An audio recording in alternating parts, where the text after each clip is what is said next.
रूही जूही के साथ मिलकर लाई सभी परिवार वालों के सामने दादी और रोली का असली चेहरा। तभी निहार की याददाश्त आई वापस और दादी रोली गई जेल। जी हाँ दोस्तों, अब ऐसे में दादी और रोली मिलकर रूही को घर से बाहर निकालने के लिए एक बहुत बड़ी चाल चलती हैं। लेकिन वो अपनी चाल में बहुत बुरी तरह फेल हो जाती हैं, क्योंकि रूही ने ठान लिया है कि अब वो दादी और रोली की कोई भी चाल कामयाब नहीं होने देगी। तभी रूही सभी परिवार वालों के सामने दादी और रोली का पर्दाफाश करने का फैसला करती है। लेकिन वो अकेली कुछ नहीं कर सकती, इसीलिए रूही जूही को सारा सच बताने का ठानती है, क्योंकि रूही को पूरा भरोसा है कि जब जूही को दादी और रोली का सच पता चलेगा तो वो उसका साथ जरूर देगी। तभी रूही जूही के पास जाती है और कहती है, जूही मुझे तुझसे बहुत जरूरी बात करनी है। जूही चौंक कर पूछती है, क्या हुआ रूही, सब ठीक तो है?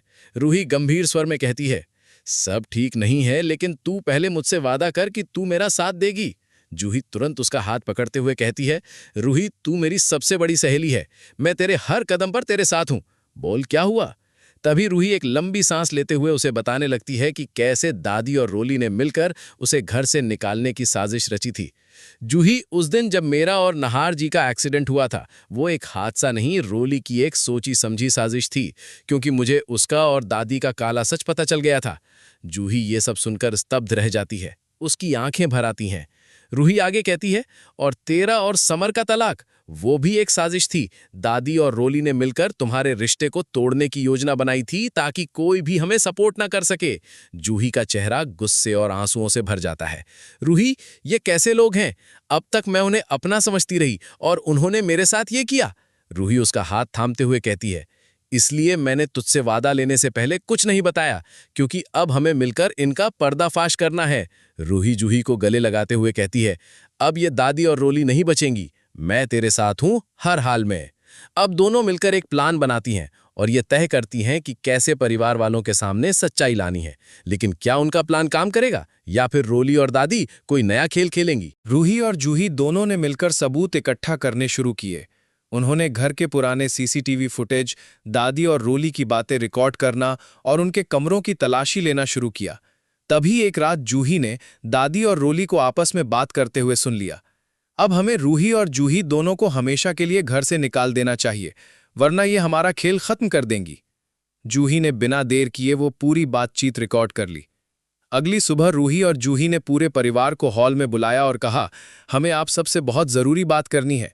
आज हम कुछ ऐसा दिखाने वाले हैं जिससे आप सभी की आंखें खुल जाएंगी। सभी लोग चौंक गए, लेकिन जूही ने मोबाइल से वो ऑडियो क्लिप चला दी जिसमें दादी और रोली की साजिशें साफ सुनाई दे रही थीं।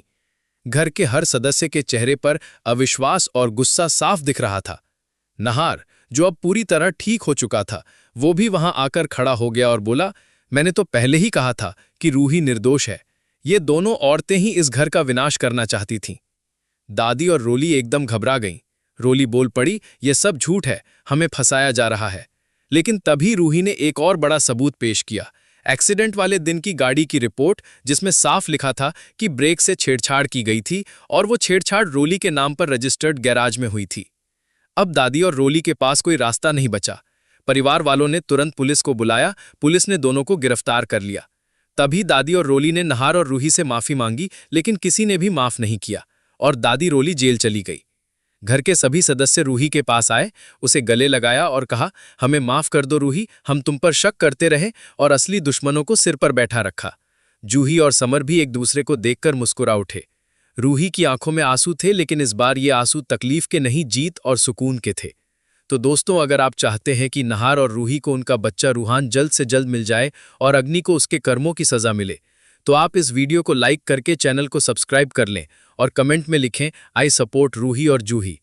और अगर आप अपने परिवार के लिए एक अच्छा सा लाइफ इंश्योरेंस लेना चाहते हैं तो कमेंट करके ज़रूर बताएं, मैं बेस्ट लाइफ इंश्योरेंस के ऊपर एक फुल वीडियो बना दूंगा।